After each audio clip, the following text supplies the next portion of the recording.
Hello, beautiful people. This is Coach Lucretia, and I'm out here in the sun. It's a beautiful day. Hot though. It's really hot. This is not the kind of weather that you probably should be out in very long. I'm already kind of like trying to sweat. Okay, but I did promise you guys to do more on the lines of a relationship. And today, while I'm outside, I was just walking and I found myself feeling gratitude. Gratitude will save more marriages than anything, way more marriages than sex and money, all of that.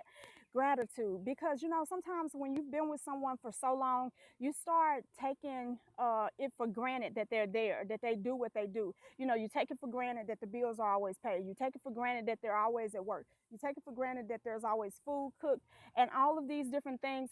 And it was in the beginning, if you can think back to when you first met the person that you love right now, or the last person you loved if you're single right now. When you first met them, if they opened the door, thank you.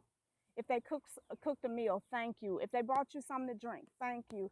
If they rubbed your feet, thank you. Shoot, you was dang near saying thank you when y'all had sex, like thank you, whatever. So, but all of a sudden you get with this person and then all of a sudden you stop being grateful. And the thing that you don't understand is what you take for granted, another person will love and cherish. And so a lot of people are losing the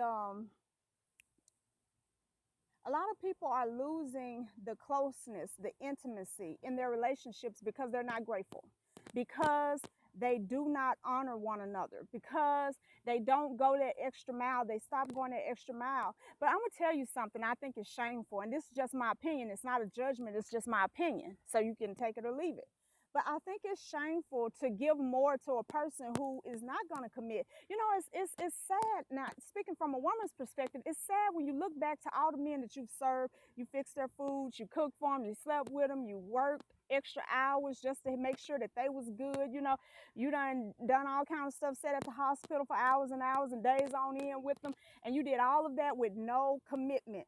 And you don't know where that joker is right now. He don't call you, don't come by, he ain't thinking about you. And you gave him all of that, and now you have a husband of your own, and you won't give him half of that because you used the joker who wasn't no good, who did not marry you, would not marry you, as an excuse to mistreat or not fully engage your love language on this person that did marry you, did give you his last name. And it's no different for men. It's that same old thing. Some of you, it's sad. It's sad, but I'm just going to get into it today, okay? Y'all going to have to love me for being real, because that's how I show you how much I love you. It's sad that some of you men will meet a woman with a little narrow waist and a big booty and think, oh, I like her, I like spending time with her. You'll go spend $300 to take this chick out on the town. You have a wife at home and she asks you for a $40 something, you got a problem. That's just sad. Ain't that sick? Don't you think that's sick? Because this new chick you met, she not supposed to be up there at the hospital with you days on end. She ain't gonna be sitting there in the waiting room, sleeping in the waiting room because you and I see you waiting to see you 30 minutes out of every 2 hours. She not gonna do it. She not gonna make sure all your bills is paid, taking care of the kids y'all had together, plus trying to see after the kids that you had before her, or sometimes shoot, on her. If you don't learn how to discern the people who deserve your gratitude, the people who deserve to be treated well, then you'll continuously end up being a miserable person. You'll continuously end up being the person with the short end of the stick. It does not prove anything to half love, half go into something, because if it don't work, then I can at least say that that your dumb self probably helped ruin it because you are only halfway in. I tell you guys the truth because I've lived it. This is not my first marriage, or second, or third, and so let's just keep it real.